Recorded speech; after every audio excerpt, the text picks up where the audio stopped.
అందరికీ నమస్కారం. నేను కాకు మురళీరెడ్డి, న్యాయవాది. ఈరోజు మన వీడియోలోని ప్రధానమైనటువంటి అంశం, చాలా ముఖ్యమైనటువంటి అంశం, తిరుమల లడ్డు వివాదం.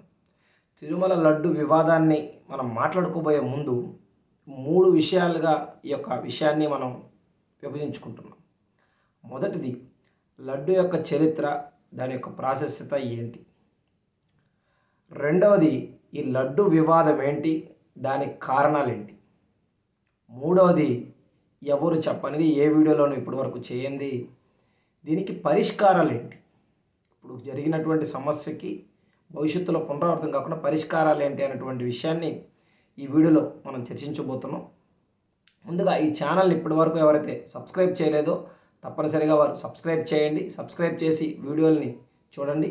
అదేవిధంగా ఈ వీడియోని మీరు లైక్ చేయడం ద్వారా యూట్యూబ్ ఈ వీడియోని మరింత మందికి చూపించేందుకు అవకాశం ఉంటుంది కాబట్టి తప్పనిసరిగా లైక్ చేయండి. మీ యొక్క అభిప్రాయాల్ని కామెంట్లో తప్పనిసరిగా కామెంట్ చేయడం మాత్రం మర్చిపోకండి. అయితే తిరుమల లడ్డు ఒక ప్రాశస్త్యం అనేది మనందరికీ కూడా ఎంతో బాగా తెలిసినటువంటి విషయం. తిరుమల అనగానే వెంకటేశ్వర స్వామి రూపంతో పాటు మనకి వెంటనే గుర్తొచ్చేటువంటి అంశం లడ్డు. అయితే ఈరోజు కొన్ని ప్రత్యేక పరిస్థితుల్లో లడ్డు యొక్క వివాదాస్పదమైనటువంటి సందర్భంలో మనం దీని గురించి మాట్లాడుకోరావడం కింద బాధాకరమైనటువంటి విషయం అయినప్పటికీ మనం తప్పనిసరిగా తెలుసుకోవాల్సినటువంటి విషయాలు ఈ అంశంలో చాలా ఉన్నాయి కాబట్టి మీ అందరితో ఆ విషయాలు పంచుకోవాలనే ఉద్దేశంతో ఈ వీడియో చేయడం జరుగుతుంది. ఈ వీడియో కొంచెం లెంతీగా ఉన్నప్పటికీ తప్పనిసరిగా మీరు చాలామంది తెలియనటువంటి విషయాలు కొద్దిమందికి తెలిసి కూడా ఉండొచ్చు. ఈ విషయ సమాచారాన్ని నేను వివిధ సోర్సెస్ ద్వారా, ఇంటర్నెట్ ద్వారా కావచ్చు, కొంతమంది తిరుమలలో ఉన్నటువంటి భక్తుల ద్వారా కావచ్చు, పెద్దల ద్వారా, కమిటీ పెద్దల ద్వారా కావచ్చు, కొన్ని విషయాలు సేకరించిన ద్వారా మీకు తెలియజేయడం. మిగతా అన్ని కూడా వార్తల్లో ఉన్నటువంటి విషయాలు మీ దృష్టికి రానటువంటి విశ్లేషణాత్మకంగా చెప్పేటువంటి ప్రయత్నం మాత్రమే ఈ వీడియో ద్వారా నేను చేస్తున్నాను. అయితే తిరుమల లడ్డు అనేది మనందరికీ తెలిసిందే, కానీ మరి ఈ లడ్డు ఎప్పటి నుంచి ప్రసాదంగా మనకు అందిస్తున్నారు అన్నటువంటి విషయం మీకు తెలుసా? తిరుమల లడ్డు నిన్నటినో మొన్నటినో లేకపోతే 10 ఏళ్ళు 20 ఏళ్ళు 100 ఏళ్ళ నాటి చరిత్ర కాదు తిరుమల. ఈరోజు తిరుమల లడ్డూకి దాదాపుగా 310 సంవత్సరాల చరిత్ర కలిగినటువంటిది తిరుమల లడ్డు. తిరుమల కలియుగ దైవమైనటువంటి వెంకటేశ్వర స్వామికి ఈరోజు సాక్షాత్తు లోకాలను పాలించేటువంటి ఆ దేవుని యొక్క వెంకటేశ్వర స్వామికి నివేదించేటువంటి ప్రసాదాలన్నీ కూడా ప్రత్యేకమైనవే అయినప్పటికీ కూడా లడ్డూకి చాలా ఒక ప్రత్యేకమైనటువంటి స్థానం ఉంది. అది భక్తులకి కూడా వారి యొక్క మనసులు గెలుచుకుందని మనం ఒక రకంగా భావించవచ్చు. అయితే ఈ యొక్క లడ్డూని ఎప్పటి నుంచి స్వామివారికి నివేదిస్తున్నారు, ఎప్పటి నుంచి నైవేద్యంగా నివేదించి దాన్ని ప్రజలకి మనం ఈరోజు తింటున్నాం, దాన్ని ఎప్పటి నుంచి నివేదిస్తున్నారంటే మనకి తెలిసేటువంటి కొన్ని సమాచార వనరుల ద్వారా మనకు తెలిసినటువంటి సమాచారం ప్రకారం 1715 సంవత్సరం, అంటే ఏదైతే 309 ఏళ్ళు, దాదాపు 310 ఏళ్ల క్రితం 1715 నుంచి 1715 సంవత్సరం ఆగస్టు 2వ తేదీ నుంచి కూడా ఈ యొక్క తిరుమల లడ్డు అనేది ప్రసాదంగా భక్తులకి అందించబడుతున్నటువంటి చరిత్ర ఈరోజు మనం చూస్తూ ఉన్నాం. అయితే ఇక్కడ మరింత లోతుగా మనం ఒకసారి దీని గురించి మనం అధ్యయనం చేసేటువంటి ప్రయత్నం చేస్తే, గతంలో ఇది తిరుమల లడ్డు రూపంలో కాకుండా బూందీ రూపంలో ప్రసాదంగా భక్తులకు అందించేవాళ్ళు. అంతకుముందు చాలా రకాలమైనటువంటి ప్రసాదాలు స్వామివారికి నివేదించేటప్పటికీ గతంలో ఒక 500 సంవత్సరాల వెనక్కి వెళితే లడ్డూ స్థానంలో ఆ ప్రత్యేకత ఈరోజు ఏదైతే మనం చూస్తున్నామో వడ ప్రసాదంగా ఇచ్చేటువంటి వడకి ఆ ప్రాధాన్యత అనేది ఉండేది. కాలాంతరంలో ప్రసాదాలు రూపాంతరం చెందుతూ ప్రసాదాల్లో భాగంగా ఈరోజు లడ్డు అనేది ఈరోజు ప్రత్యేక స్థానాన్ని సంపాదించుకుంది. అయితే దాదాపుగా 310 ఏళ్ల నుంచి గతంలో బూందీగా దీన్ని ఇస్తున్నప్పటికీ తర్వాత రూపాంతరంలో అది లడ్డూగా మారి ఈరోజు లడ్డూగా భక్తులందరికీ కూడా ప్రసాదంగా మనకు దొరుకుతూ ఉన్నటువంటి విషయాన్ని మనం ఈరోజు చూస్తూ ఉన్నాం. లడ్డూకు సంబంధించినటువంటి మరింత సమాచారాన్ని మనం గమనించినట్లయితే, లడ్డూకు ముందు ఇందాక బూందీగా ఇచ్చేవాళ్ళని మనం ఇందాక మాట్లాడుకున్నాం. బూందీ రూపంలో, అదేవిధంగా కలకండ రూపంలో ప్రసాదాలుగా ఇచ్చేవారు. కేవలం బూందీ, కలకండ, వడ మాత్రమే కాదు, ఏదైతే వెంకటేశ్వర స్వామికి దాదాపుగా 50 రకాల ప్రసాదాలను నివేదించడం ఈరోజు మన తిరుమలలో మనం గమనిస్తూ ఉండొచ్చు. ఏ ప్రసాదాలని ఎంత మోతాదులో, ఎంత పరిమాణంలో అందించాలి, ఏ సమయాల్లో అందించాలి, ఉదయం, మధ్యాహ్నం, రాత్రి వేళల్లో స్వామివారికి నివేదించే ప్రసాదం ఏ పదార్థాలతో తయారు చేయాలనేటువంటి విషయాలు కూడా ఆగమ శాస్త్రంలో స్పష్టంగా ఉన్నాయన్నటువంటి విషయం పెద్దల ద్వారా మనకు తెలుస్తున్నటువంటి విషయం. అయితే మరి ఇంతటి ప్రాసెసింగ్ కలిగినటువంటి ప్రసాదంలో అవకతవకలు జరగడం అనేది నిజంగా బాధాకరం. ఈరోజు మనం తిరుమలలో గమనిస్తే లడ్డు 3 రకాలుగా ఈరోజు మనం అందిస్తూ ఉన్నారు మనకి. వాటిల్లో 3 రకాల లడ్డూలు ఉన్నాయి తిరుమలలో. ఆస్థాన లడ్డు, కళ్యాణం లడ్డు, ప్రోక్తం లడ్డు. ఈ యొక్క 3 లడ్డులు ఆస్థాన లడ్డు అంటే దాదాపుగా అరకిలో కన్నా ఎక్కువ, అరకిలో కన్నా పెద్ద సైజులో ఉన్నటువంటి 500 గ్రాముల కన్నా పెద్ద సైజులో ఉన్నటువంటి లడ్డూని ఈరోజు ఆస్థాన లడ్డు అంటారు. దీన్ని ఎవరైనా ముఖ్యమైన అతిథులు, ప్రధానమంత్రులు, రాష్ట్రపతులు లేదా గవర్నర్లు, సుప్రీంకోర్టు ప్రధాన న్యాయమూర్తులు ఎవరైనా గౌరవ సూచకంగా ఈ లడ్డూని చాలా ముఖ్యమైనటువంటి హోదాలో కలిగినటువంటి వారు తిరుమలను దర్శించిన సమయంలో వారికి సాంప్రదాయబద్ధంగా అందిస్తున్నటువంటి లడ్డుని మనం ఆస్థాన లడ్డు అంటాం. ఇది దాదాపుగా 700 నుంచి 750 గ్రాములు, 750 గ్రాముల వరకు ఇది బరువు ఉంటుంది అన్నటువంటి విషయం మనకు తెలుస్తుంది. అదేవిధంగా రెండవది కళ్యాణం లడ్డు. మనం వింటూ ఉంటాం కళ్యాణం లడ్డు కూడా సాధారణ లడ్డు కన్నా పెద్ద సైజులో ఉంటుంది. ఆ లడ్డూను కూడా కళ్యాణం ఎవరైతే దంపతులు కూర్చుంటారో వారికి స్వామివారికి నైవేద్యంగా సమర్పించిన తర్వాత ఆ లడ్డూని ఇవ్వడం కూడా జరుగుతూ ఉంటుంది. అదేవిధంగా మూడవది ప్రోక్తం లడ్డు. ఇదైతే ప్రోక్తం లడ్డు ఉందో ఇది మాత్రమే ప్రజలందరికీ కూడా అందుబాటులో ఉంటుంది. ఇది యొక్క బరువు కూడా కాలాన్ని బట్టి మారుతూ ఉంది. దాదాపుగా 170 గ్రాముల వరకు ఉంటుంది అనేటువంటిది నాకున్నటువంటి సమాచారం. అయితే ఈ యొక్క లడ్డూని ప్రజలందరికీ కూడా, భక్తులందరికీ కూడా ఎవరైతే వెళ్తారో వాళ్ళందరికీ, సామాన్య భక్తులందరికీ కూడా అందుబాటులో ఉండేది. మనం ఎక్కువ మంది మనకు అందేటువంటి ప్రసాదం ఏదైతే ఉందో అది ప్రోక్తం లడ్డుగా మనం చూడవచ్చు. అయితే ఈ యొక్క ప్రసాదాల విక్రయం ఎప్పటి నుంచి ప్రారంభమైందని ఒకసారి మన చరిత్రను పరిశీలిస్తే 1803 సంవత్సరంలో అప్పటి మద్రాసు ప్రభుత్వం ఏదైతే ఉందో ఆ మద్రాసు ప్రభుత్వం ప్రసాదాల విక్రయాన్ని ప్రారంభించింది. అంతవరకు కూడా ప్రసాదాలని కేవలం పంపిణీ చేసేవాళ్ళే, కానీ విక్రయాలంటే అమ్మడాన్ని ప్రారంభించింది మాత్రం 1803 సంవత్సరం నుంచి కూడా ఈ యొక్క ప్రసాదాలని అమ్మడం అనేది ప్రారంభించారు. అయితే కాలాంతరంలో 1933లో ఏదైతే టీటీడీ స్థాపించబడిందో 1933 సంవత్సరంలో తిరుమల తిరుపతి దేవస్థానం అని ఈరోజు మనం ఏదైతే మాట్లాడుకుంటున్నామో ఆ యొక్క సంస్థ తిరుమల తిరుపతి అభివృద్ధి కోసం, ఆ యొక్క నిర్వహణ కోసం, ధర్మరక్షణ కోసం ఏర్పాటు చేయబడినటువంటి సంస్థ 1933 సంవత్సరంలో ఏర్పాటు చేయబడింది. తరువాత ఇంతకుముందు చెప్పినట్టుగా బూందీ రూపంలో ఇస్తున్నటువంటి దాన్ని 1940 నుంచి పూర్తి స్థాయిలో లడ్డూ రూపంలో ప్రసాదంగా నివేదన చేసేటువంటి దాన్ని తీసుకొచ్చారు. 1950 నుంచి కూడా ఈ లడ్డు ఉత్పత్తి కావచ్చు, తయారీ పైన కావచ్చు టీటీడీ ఎక్కువ స్థాయిలో దృష్టి పెట్టి ఈ ప్రజలందరికీ కూడా, ఈరోజు భక్తులందరికీ కూడా అందిస్తున్నటువంటి పరిస్థితులు ఈరోజు మనం చూస్తున్నాం. అయితే ఈ లడ్డూని విషయంలో మనం ఎందుకు ఇన్ని విషయాలు తెలుసుకోవాలంటే ఆ లడ్డూకున్నటువంటి ప్రాధాన్యత, దాని యొక్క చారిత్రక నేపథ్యం తెలుసుకోకుండా ఈరోజు లడ్డు గురించి మనం మాట్లాడుకుంటే బాగోదు. కాబట్టి ఈ యొక్క ప్రాశస్త్యం తెలుసుకోవడం కోసం లడ్డు యొక్క చరిత్ర, విశేషమైనటువంటి చరిత్ర మనం తెలుసుకునేటువంటి ప్రయత్నం చేస్తున్నాం. ఈరోజు దాదాపు తిరుమల తిరుపతి దేవస్థానంలో దాదాపు 3 లక్షల లడ్లు అనేవి రోజుకి విక్రయించబడుతూ ఉన్నాయి. దాదాపు రోజుకి భక్తులు 70,000 ఉండొచ్చు, 50,000 ఉండొచ్చు, 80,000 ఉండొచ్చు. బ్రహ్మోత్సవాల సమయంలో లక్షలకు పైగా వచ్చేటువంటి భక్తులు కావచ్చు. ఆన్ యావరేజ్ తీసుకుంటే ఒక రోజుకి 3 లక్షలకు పైచిలుకు లడ్లు అనేవి ఈరోజు విక్రయిస్తూ ఉంది టీటీడీ. మరి ఈరోజు ఈ యొక్క లడ్లు మనం ఏ విధంగా క్యాలిక్యులేట్ చేసుకున్నా కూడా సంవత్సరానికి దాదాపుగా 500-600 కోట్ల రూపాయలకి లడ్లనే విక్రయం అనేది జరుగుతూ ఉంది. అంటే ఇది ఎంత పెద్ద స్థాయిలో తిరుమల తిరుపతి దేవస్థానానికి ఆదాయం తీసుకొచ్చేటువంటి పనిగా మనం చూసినా కూడా ఆ భగవంతుడికి ఇచ్చేటువంటి ప్రసాదాన్ని వాళ్ళు నివేదన చేసి మనకి ఇచ్చేటువంటి ప్రసాదం ఏ స్థాయిలో ఉన్నటువంటి విషయాన్ని కూడా మనం అర్థం చేసుకోవాల్సినటువంటి అవసరం ఉంది. అదేవిధంగా ఈ యొక్క లడ్డు తయారీకి సంబంధించినటువంటి విధానాలు కూడా చాలా నాణ్యతతో కూడుకున్నటువంటివి. ఏ పదార్థాలు ఎంత మోతాదులో వాడాలన్నటువంటి విషయాలు కూడా దానికి ప్రత్యేకమైనటువంటి మోతాదులు అనేవి ఉన్నాయి. అయితే ఇక్కడ మనం గమనించాల్సింది తిరుమల తిరుపతి దేవస్థానం లడ్డుకి ఎందుకు అంత ప్రత్యేకత, ఎందుకు అంత విశిష్టత ఉంది అంటే తిరుమల తిరుపతి దేవస్థానంలో లడ్డు తయారీకి కావాల్సినటువంటి అంశాలన్నీ కూడా, పదార్థాలన్నీ కూడా మనకు బయట దొరికేవి. మరి మీకు ఎప్పుడైనా సందేహం వచ్చిందా, ఈ పదార్థాలన్నిటితో మనం కూడా తయారు చేస్తే తిరుమల లడ్డు తయారు చేయొచ్చు కదా, తిరుమల లడ్డులో ఏమేమి ఉన్నాయని? ఇలా చాలామంది స్వయంగా తిరుమల తిరుపతి దేవస్థానంలో లడ్డు తయారీ చేసే దాంట్లో పాల్గొనేటువంటి ఎవరైతే ఆ లడ్డు పోటు అంటారు కదా తయారీ, అక్కడ పనిచేసే వాళ్ళు కూడా కొంతమంది రహస్యంగా వారి ఇళ్లల్లో బయట కూడా ప్రయత్నం చేశారు.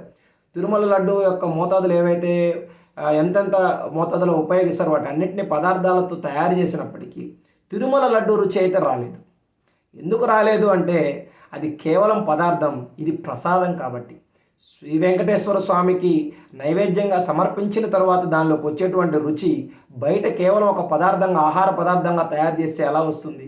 కాబట్టి ఇలా చాలామంది ప్రయత్నించారు. చాలా హోటళ్ళు లేకపోతే మిఠాయి దుకాణాలు చాలామంది ప్రయత్నించినప్పటికీ కూడా ఈ యొక్క తిరుమల తిరుపతి దేవస్థానం లడ్డులో ఉన్నటువంటి రుచినైతే సాధించలేకపోయారు, పొందలేకపోయారు. ఎందుకంటే అది భగవత్ ప్రసాదం కాబట్టి ఆ యొక్క కృప, ఆ యొక్క ఆశీర్వాదం ద్వారా దానికి ఆ రుచి చేకూరుతున్నటువంటి విషయాన్ని వారు తయారు చేసిన తర్వాత కనుగొన్నటువంటి విషయం. అయితే ఇక్కడ మరొక విషయం, తిరుమల లడ్డూకి జియోగ్రఫికల్ ఐడెంటిటీ కూడా ఉంది. జియోగ్రఫికల్ ఐడెంటిటీ అంటే ఏదైనా ఒక ఆహార పదార్థానికి ఒక గుర్తింపు, అంటే అది ఈ భౌగోళిక ప్రాంతానికి చెందినటువంటిది, ఈ యొక్క ప్రాంతానికి, ఈ యొక్క క్షేత్రానికి చెందినటువంటిది అని ఒక గుర్తింపునిస్తారు. ఆ జియోగ్రఫికల్ ఐడెంటిటీ ఇవ్వడం ద్వారా దాన్ని మరెవరు అనుకరించకుండా లేకపోతే వేరొకరు దానిపైన పేటెంట్ తీసుకోవడానికి అవకాశం లేకుండా ఉండేటువంటి పదార్థం తిరుమల లడ్డు. మరి ఇంత ప్రాశస్త్యం కలిగినటువంటి తిరుమల లడ్డుని ఈరోజు మనం వివాదాల్లో ఉండడం అనేది నిజంగా బాధాకరమైనటువంటి విషయం. కోట్లాది హిందువుల మనోభావాలు గాయపరిచేటువంటి విషయం. గాయపరచడమే కాదు, ఈరోజు మనోవేదనకు గురయ్యేటువంటి పరిస్థితుల్లో ఈరోజు తిరుమల యొక్క ప్రాశస్త్యం ఉండడం మన దౌర్భాగ్యం. ఈరోజు గతంలో ఏదైతే వైఎస్ఆర్ కాంగ్రెస్ పార్టీ ప్రభుత్వం అధికారంలో ఉన్నటువంటి టైంలో గత 30-40 ఏళ్ళ నుంచి వస్తున్నటువంటి ఏదైతే ఆ నెయ్యి సప్లైని ఒక్కసారిగా ఆపి వీరు వేరొక కంపెనీకి ఆ యొక్క కాంట్రాక్ట్లు ఇవ్వడం ద్వారా ఈ యొక్క అవకతవకలు జరిగాయి. దాంట్లో జంతు సంబంధమైనటువంటి నూనెల్ని వాడారు అన్నటువంటి విషయాన్ని నివేదికల ద్వారా రావడం ఈ వివాదాస్పదమైంది. ఒక్కసారి ఈ వివాదాన్ని మనం పరిశీలించినట్లయితే, దీనికి సంబంధించినటువంటి సమాచారాన్ని మనం ఒక్కసారి గమనించినట్లయితే,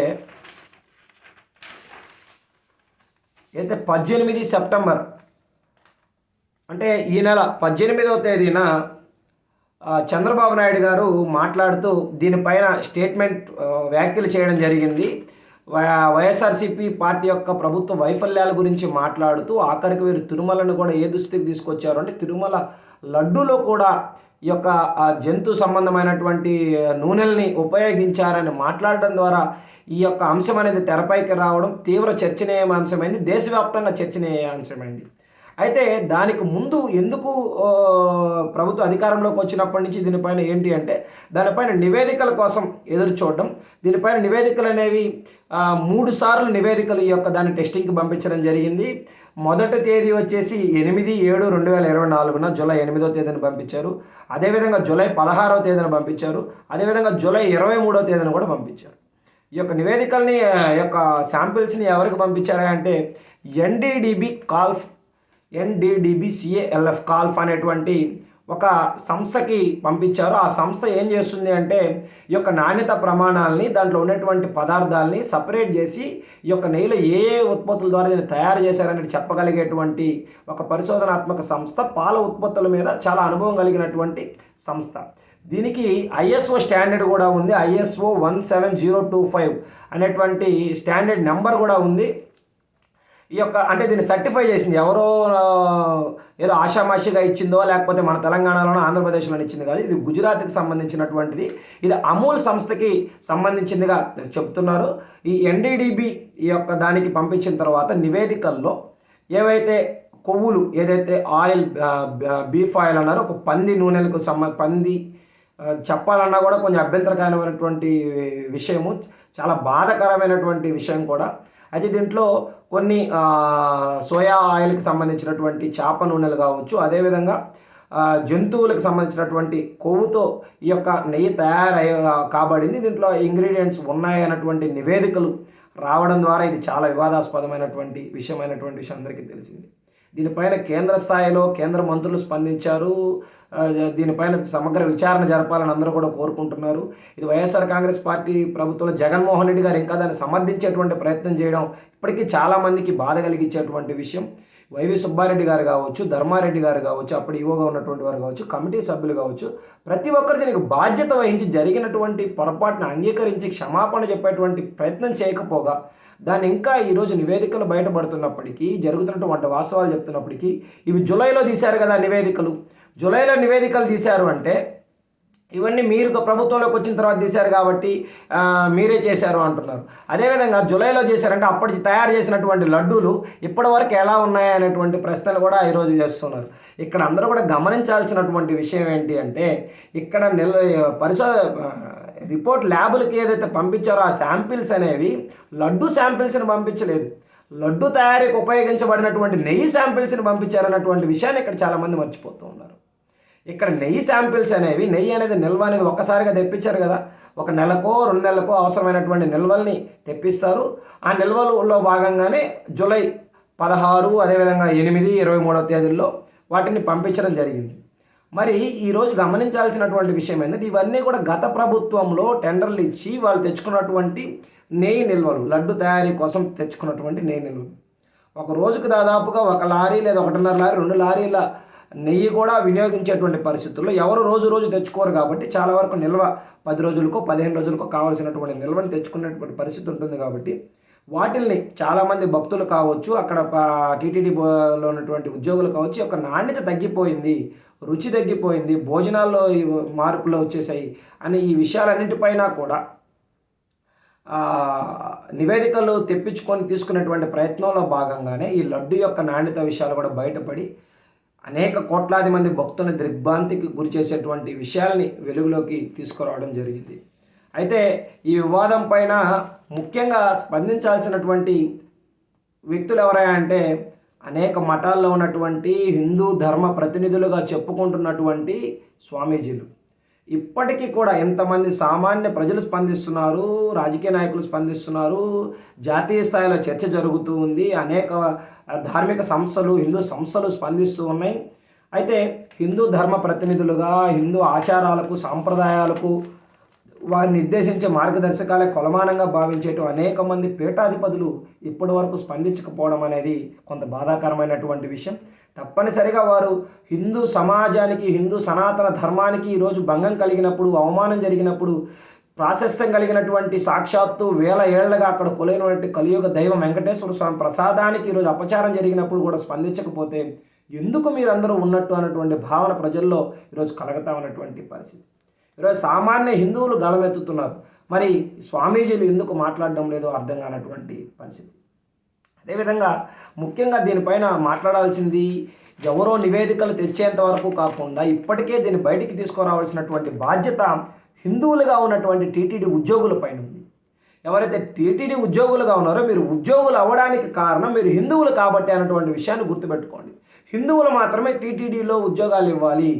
ఎవరైతే హిందూ ధర్మాన్ని, ఎవరైతే అక్కడ అవతారమూర్తిగా ఉన్నటువంటి వెంకటేశ్వర స్వామిని నమ్ముతారో, పూజిస్తారో, గౌరవిస్తారో వారికి మాత్రమే అక్కడ ఉద్యోగాలు ఇవ్వాలన్నటువంటి నిబంధన టీటీడీలో ఉంది. మరి మీరు హిందువులు కాబట్టి అక్కడ ఉద్యోగాలు చేస్తున్నారు. మరి అటువంటి హిందూ ధర్మానికి ఈరోజు అవమానం జరుగుతుంటే, అపచారం జరుగుతుంటే ఈ పాటికే మీకు సమాచారం తెలిసినప్పుడు ఈ విషయాల్ని బయటకు చెప్పాలన్నటువంటి బాధ్యత మీకు అందరికీ కలగలేదా? ఏ ఒక్కరో మాట్లాడితే మీ ఉద్యోగాలు పోవచ్చు అనుకోవచ్చు. సామూహికంగా అందరికీ తెలిసినటువంటి సమాచారాన్ని హిందువులుగా మొదట ఉద్యోగులుగా మీరు స్పందించి ఉంటే ఈ విషయం ఎప్పుడో పసిగట్టబడి ఉండేది.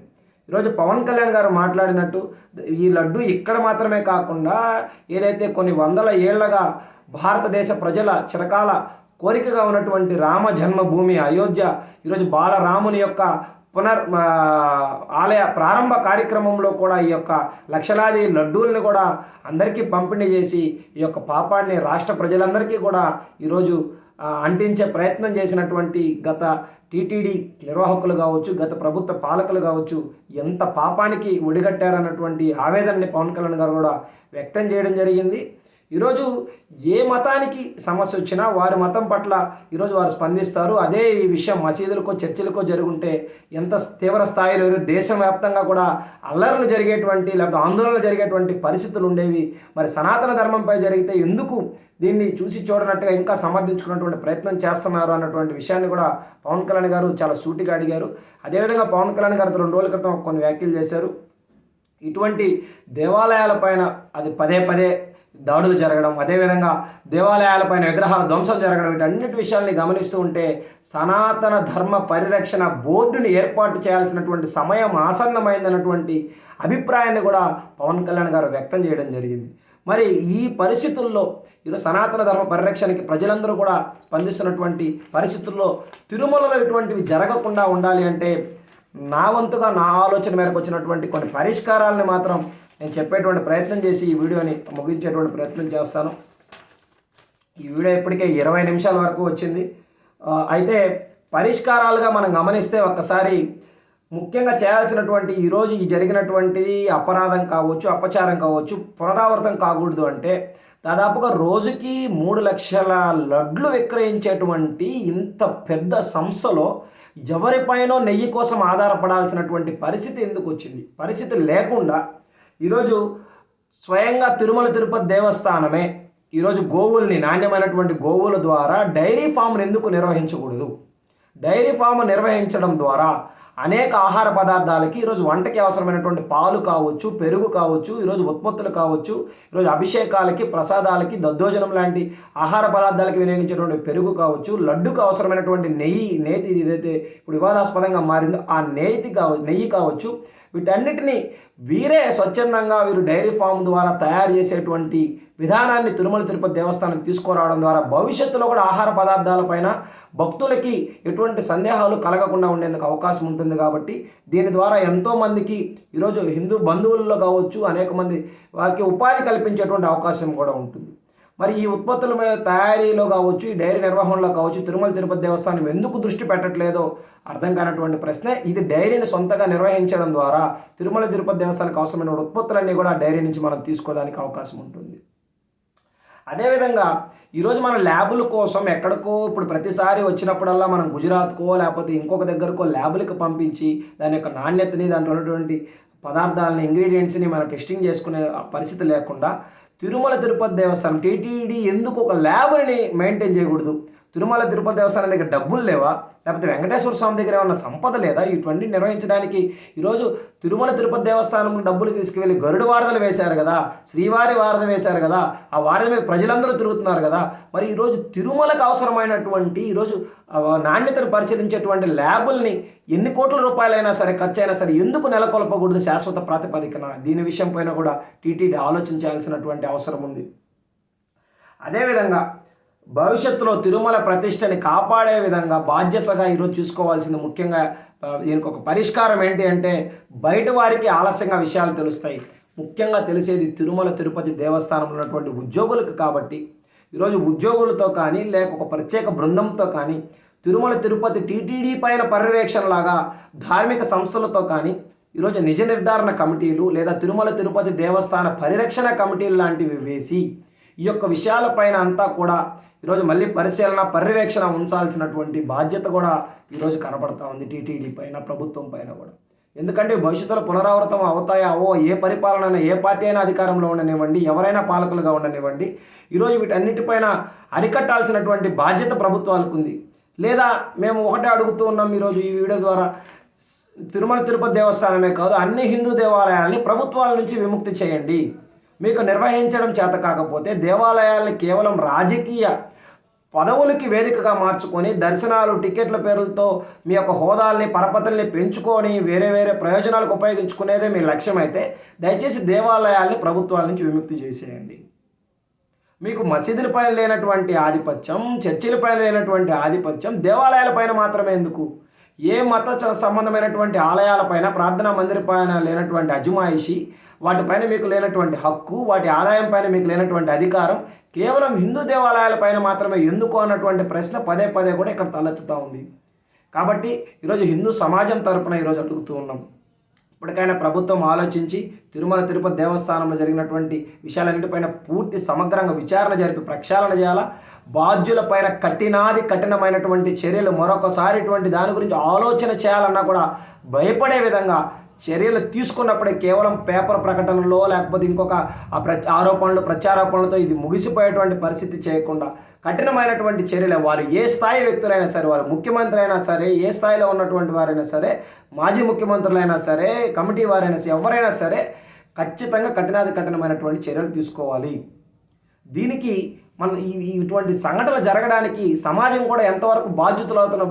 ఈరోజు టీటీడీ గతంలో కదిరి కృష్ణ అనేటువంటి ఒక వ్యక్తి ఒక న్యాయవాదిగా ఉండి తిరుమల తిరుపతి దేవస్థానం పైన, వెంకటేశ్వర స్వామి పైన హేళనగా అవహేళన చేస్తూ ఈరోజు వ్యాఖ్యలు చేస్తే తిరుమల తిరుపతి దేవస్థానం నుంచి ఒక ఖండన లేదు దానిపైన. మరి ఇటువంటి వాళ్ళు ఎందుకు మాకు తిరుమల తిరుపతి దేవస్థానం ఈరోజు ధర్మాదాయ దేవాదాయ శాఖ ఈరోజు కేవలం ధర్మం నుంచి వచ్చే ఆదాయం, దైవం నుంచి వచ్చే ఆదాయాన్ని చూసుకోవడానికి తప్ప ధర్మ పరిరక్షణ కోసం కానీ దేవాలయాల పరిరక్షణ కోసం కానీ ఏమాత్రం ఉపయోగపడుతుంది?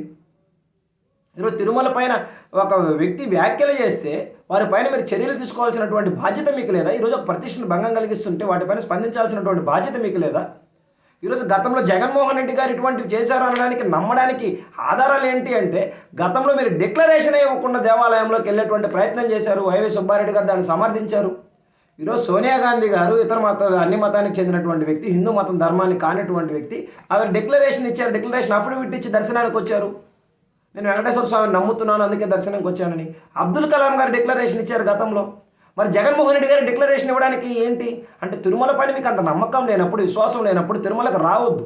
తిరుమల తిరుపతి దేవస్థానాన్ని మీరు నిర్వహణ చేయొద్దు. నిర్వహణ చేసే వాళ్ళకి మీరు సమర్థత ఇవ్వద్దు.